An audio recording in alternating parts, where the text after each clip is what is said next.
Did he lose the locker room?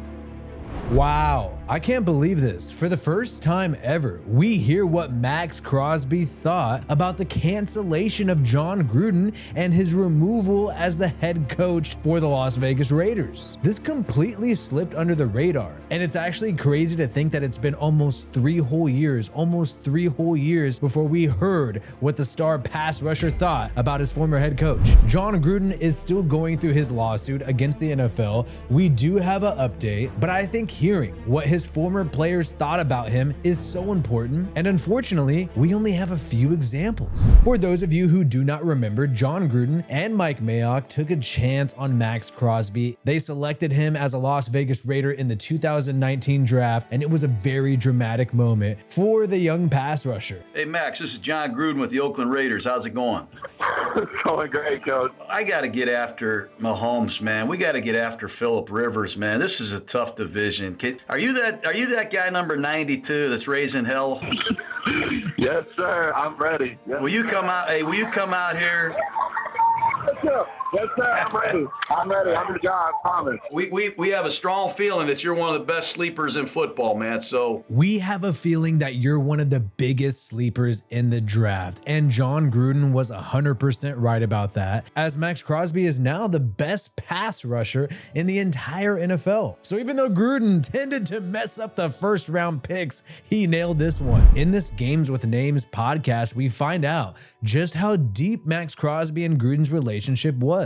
So yeah, it sucked. You're like, this is a dude that drafted me, fucking got a great relationship. I know his wife, his family, his kids. His son works as our strength coach. Max Crosby has never forgotten that Jon Gruden drafted him, but he said a lot more stuff here, specifically on the leaked emails, specifically on Jon Gruden's cancellation, removal as head coach, and the 2021 season, that really just shows how messed up it was for those emails to be selectively leaked by, allegedly, according to Jon Gruden's legal team, Roger Goodell, and the NFL. But I want to talk about other active reporters and players who have defended Jon Gruden. We'll get to Derek Carr in a little bit, but Amber Theo-Harris, who has worked on NFL Network and other major sports media outlets, she currently works as a host for the Raiders media team. And what she said about Jon Gruden here, I think is very important for a lot of people to hear. And let me remind you that us normal peons, us normal people, have never actually seen the raw emails that were leaked. Gruden's emails have been interpreted for us by the Washington Post and the New York Times. We don't get to see them. But the sexism that Gruden has been accused of is because of one thing only. One thing only is what they have. In a group chain email, somebody showed a picture of a woman ref, and Jon Gruden responded, "Good one, Goodell." So because Gruden made fun of the fact that there's women refs at the NFL level, and this is a new phenomenon, because he made that one little joke, he's been labeled as sexist, and this is part of the reason why he's been canceled. But based on what Amber Theo-Harris says next, Jon Gruden doesn't seem like too big of a sexist. But I do have to say, sometimes you have to look at how people have treated you. And I want to put this out there, that when I was kind of just getting on the national scene as a sportscaster and a very young woman, and it's tough to be a woman in this business. It's very tough. And I showed up at Monday Night Football, and he was in the booth at that time calling games for, I think it was ESPN. He gets out of his car, and I'm just standing there, getting ready to go on the field. And I would never think Jon Gruden would know who I was. And he gets out of the car, he beelines and walks right up to me, sticks his hand out just in a really professional, strong manner. And he goes, "I'm a big fan of yours." And I said, "Wow. What?" And he said, "Keep giving those boys hell. You know what you're talking about." And for a football mind like that, when you're battling as a woman to really prove yourself, and you know the game, and you know that you have great analysis, but you're trying, people see just a woman. For a man of that level to give me that vote of confidence meant a lot to me. It's something I'll never forget. It really made me feel like, okay, keep doing what you're doing, keep working hard, keep learning the game. So we never get a chance to say these behind the scenes stories. We just hear the press about people. So I did want to put that out. So there you have it. Jon Gruden backing up Amber Theo-Harris early in her career. And that was great to see her share that story, because so many people, I believe, this is my opinion, so many people are scared to defend Jon Gruden. Active players in the NFL, active coaches, active analysts, they're all hush hush about it, because Gruden is pretty much much blackballed from the league. He's suing the NFL, and anybody who defends the guy is considered a sexist or a racist themselves. So I really salute Amber Theoharis for sticking her neck out, sharing this story. I mean, damn, if they had an Amber Theoharis jersey, I would probably buy that right now. You've had former players defend Jon Gruden, like Warren Sapp, who did play under Jon Gruden when he was with the Tampa Bay Buccaneers. But you're not gonna call my head coach a racist. I sat in front of him for 2 years, and I'm a child of the South. I was raised in Florida. There's no way a fire-breathing racist would be in front of me or on my speed dial, and we haven't had a real discussion about your tendencies to not see the black man on your level. There's no way Jon Gruden's that. And I thought it was great to hear James Jones as well back Jon Gruden, even though he didn't play for the guy. I mean, I never even played against Gruden, never played for Gruden. And when the first interaction I ever had with Gruden, he walked up to me, he was like, "Hey man, I ain't never seen nobody with hands like you." And I'm like, "What you talking about?" Like, How do you know me? You've been watching me. I know you done called a couple games and all that type of stuff, but like, this dude get respect. So I know Gruden is a good dude, man. We've only had a few current players talk about Jon Gruden at all whatsoever. We've heard Darren Waller, former tight end of the Raiders, talk about Jon Gruden while he was with the New York Giants, saying that he loves the guy and he was his favorite coach to work with. You had your best relationship coach-wise with? I would say Jon Gruden. And it was just a lot of laughter, a lot of fun each and every day, a lot of energy, enjoy showing up to work. So I'll probably say Coach Gruden. Jon Gruden likes to call you a joker and not a tight end. Yeah, I mean, I love Jon Gruden to death, and I feel like I'll take that title. Especially around 2021, if you defended Jon Gruden, you were somewhat targeted. Mike Tirico and Tony Dungy were criticized for defending Jon Gruden around the same time when the emails were released. And I'm not going to chalk everything up to racism. I think we accept his apology, move forward, and move on just like he did with his team. I was with Jon at that time. 7 years as my partner on Monday Night Football. I probably know Jon better than anybody in the league on a personal level.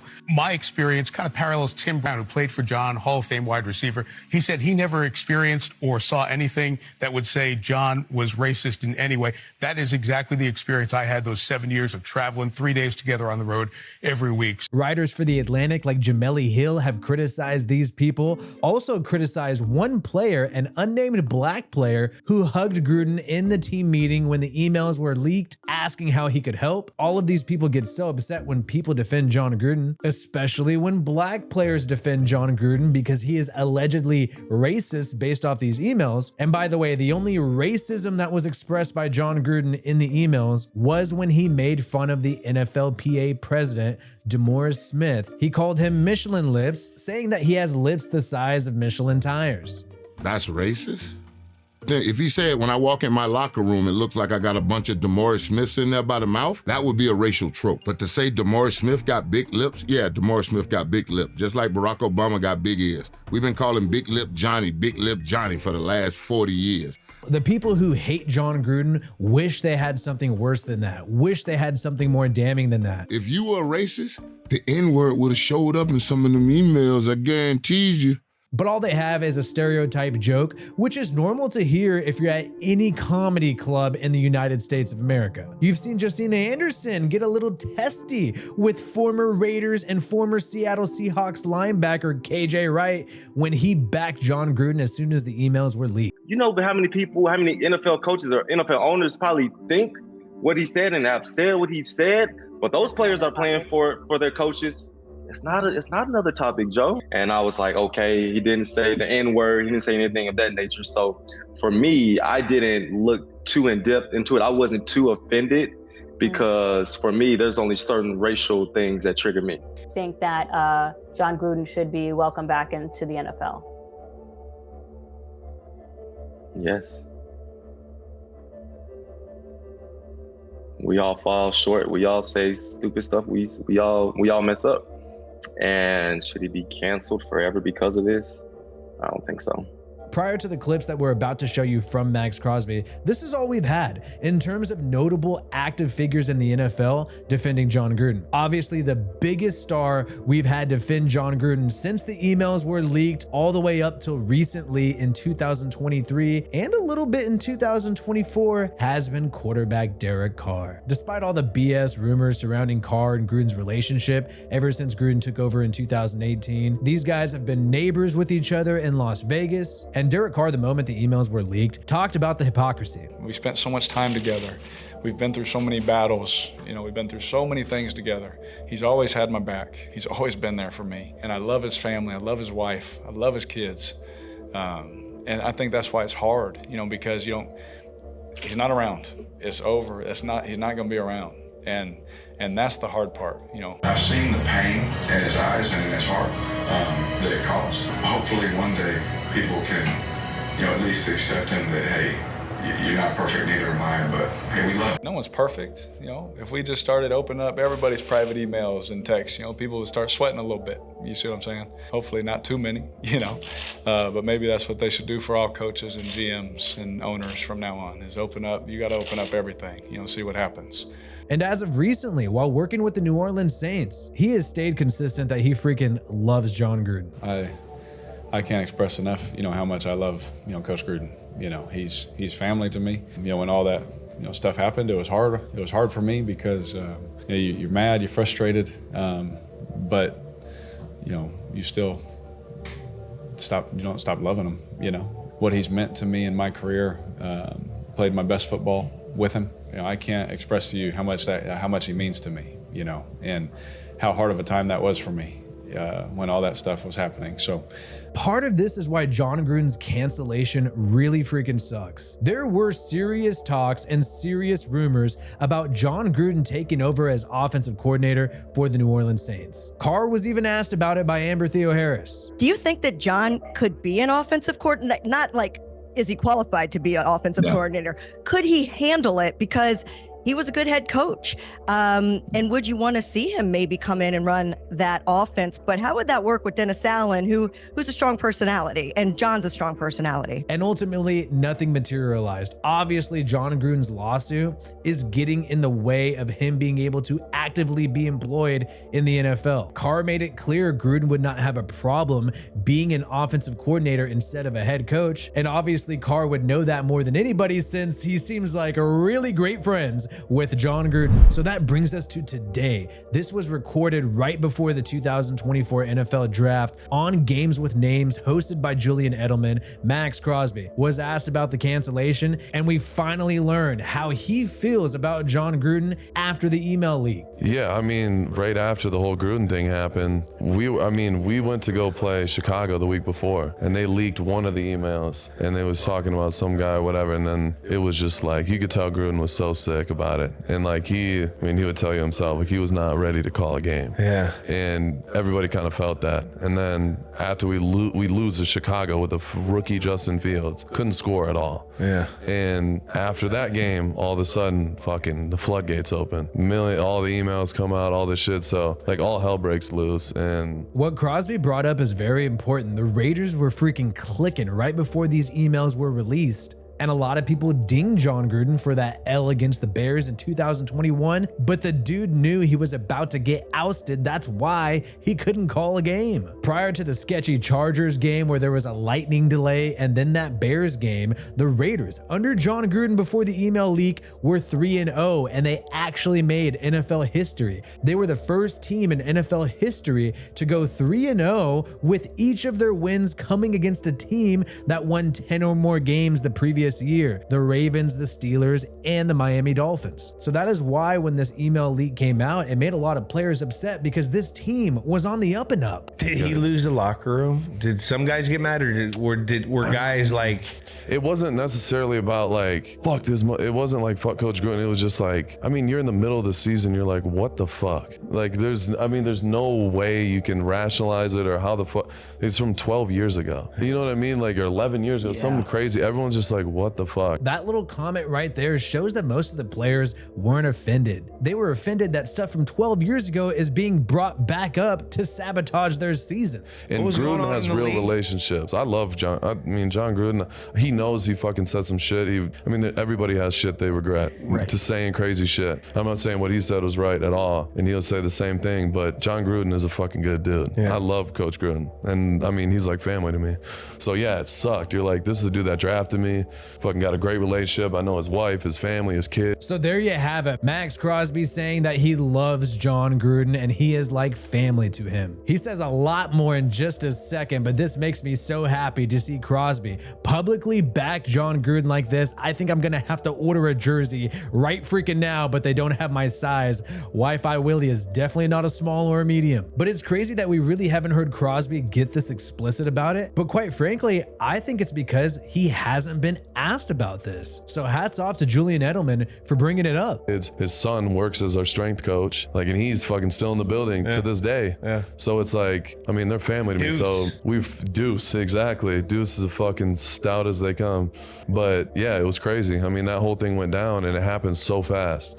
And the next day, I'm literally with my wife in Gruden's house. Like, he's sitting like the Godfather in his beautiful, massive house, just sitting there in the corner, tears. And he was just shook, and I'm just like, damn. Like, and I'm feeling for him because, you know, he feels stupid. He feels he's being attacked. He's whatever. But we had to keep going. Dang, and that's what's crazy to hear, man. Jon Gruden completely broken that his life, everything that he loves, got completely ruined because Roger Goodell had a personal vendetta against him, and his emails were selectively leaked. And you have Crosby painting the picture for us, Jon Gruden with tears down his face, man. And it's crazy to think that Crosby was there with his wife, man. It just shows how tight these people really are. And when speaking recently at Little Rock, Jon Gruden got emotional talking about some of the lies in the media. But I get choked up, you know, because there's a lot of misunderstanding out there right now. What you read, what you hear, what you watch on TV. Hell, I worked at ESPN for 9 years. I worked hard at that job.